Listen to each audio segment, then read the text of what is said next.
আজকে আমাদের দুপুরে রান্না হয়েছে কি কি, এই যে দেখো এখানে আছে স্যালাড, আছে লেবু, পেঁয়াজ, শসা, আছে বেগুন ভাজা,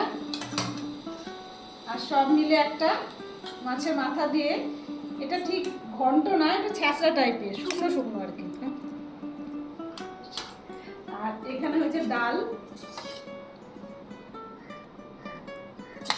মানে ডাল দো পেঁয়াজা বলতে পারো, শুধু কারি পাতা ছিল না জন্য আমি দিতে পারিনি।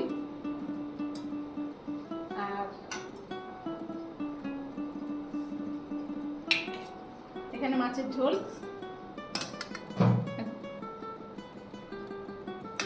আদা জিরে বাটা দিয়ে খুব ভালো করে করা হয়েছে, ঘরে পাতা দই,